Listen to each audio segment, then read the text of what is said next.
Good evening मेरे प्रिय student, मैं सूरज सिंह। आज आपके लिए आपके हिंदी लैंग्वेज चैप्टर 2 वर्ण विचार पे हम बहुत ही इंटरेस्टेड वीडियो लेके आए हैं। बहुत ही अच्छा वीडियो है। पिछला वीडियो हमने अनुस्वार, अनुनासिक, विसर्ग, इन सारी चीजों पे भेजा था। उसी क्रम में आगे बढ़ते हुए आज हम लोग चर्चा करेंगे हलंत का प्रयोग, यानी हलंत का प्रयोग कैसे होता है, रा के विभिन्न रूप कौन कौन से होते हैं, प्लस री की मात्रा का प्रयोग। तो इस तरह से आज का जो मेरा वीडियो है वो मुख्य रूप से 3 विषय के ऊपर है। पहला है हलंत का प्रयोग, दूसरा है रा के विभिन्न रूपों का प्रयोग, तीसरा है री की मात्रा का किस प्रकार लगती है। तो हम लोग अभी इसको क्रमशः समझेंगे, लेकिन कुछ भी कहने से पहले आप सभी से मेरा रिक्वेस्ट है कि इस वीडियो को लास्ट तक देखना, जिससे आप तक मैं अपनी बात को पहुंचा सकूं और आप मेरे द्वारा बताई गई बातें आपको समझ में आ सके। अगर आप सभी को इसमें कुछ कमी दिखाई दे रही है तो प्लीज मुझे कमेंट में लिख के बताएं, जिससे मैं आप उसमें सुधार कर सकूं। तो आइए हम लोग चैप्टर पे आते हैं। हलंत का प्रयोग, यानी हलंत का प्रयोग कब करते हैं। तो हलंत का प्रयोग हम वो आधी मात्रा के लिए करते हैं, यानी हलंत का चिन्ह यहाँ पे लगा हुआ है, ये हलंत का चिन्ह है।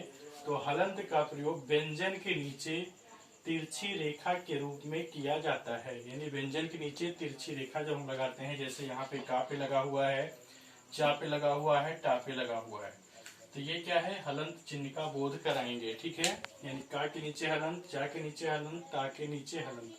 तो हलंत का प्रयोग व्यंजन के नीचे तिरछी रेखा के रूप में किया जाता है। अगर किसी वर्ण के नीचे हलंत का प्रयोग किया गया है तो इसका मतलब वो वर्ण आधे वर्ण का सूचक है, यानी वो वर्ण आधे वर्ण का बोध करा रहा है। जैसे का के नीचे हलंत यानी आधा का है, चा के नीचे हलंत यानी ये आधा चा है, टा के नीचे हलंत यानी ये आधा टा है। तो इस तरह से हलंत का प्रयोग हमेशा व्यंजन के नीचे तिरछी रेखा के रूप में किया जाता है। ये वर्ण की आधी मात्रा का सूचक होता है। फिर आइए नेक्स्ट हम लोग आते हैं रा के विभिन्न रूपों में प्रयोग, यानी जो रा वर्ण है इसका कितने रूपों में प्रयोग किया जाता है। तो पहला रा यहाँ पे लिखा हुआ है, दूसरा रा है, तीसरा है, चौथा है। सारे रा के विभिन्न मात्राएं लिखी हुई हैं, एग्जाम्पल भी लिखे हुए हैं। तो अगर हम रा को रा के ही रूप में लिखते हैं, उसमें कोई परिवर्तन नहीं करेंगे, तो जैसे रथ शब्द में पूरा रा का प्रयोग किया गया, राम शब्द में पूरे रा का प्रयोग किया गया, हार शब्द में पूरे रा का प्रयोग किया गया। फिर दूसरा आपका है रा के ऊपर क्या करेंगे, मात्रा रा उड़ाएंगे। जैसे कर्म, यहाँ पे देखिए रा की मात्रा उड़ा हुआ है, सूर्य, सूर्य में भी रा की मात्रा उड़ा हुआ है, वर्ण, वर्ण में भी रा की मात्रा उड़ा हुआ है। फिर यहाँ पे रा देखिए, रा के नीचे क्या है, नीचे लाइन खींचते हैं। जैसे यहाँ पे प्रेम शब्द है तो प्रेम पे तिरछी रेखा खींचे ऐसे। फिर उसके बाद में क्रम शब्द है, क्रम पे भी तिरछी रेखा।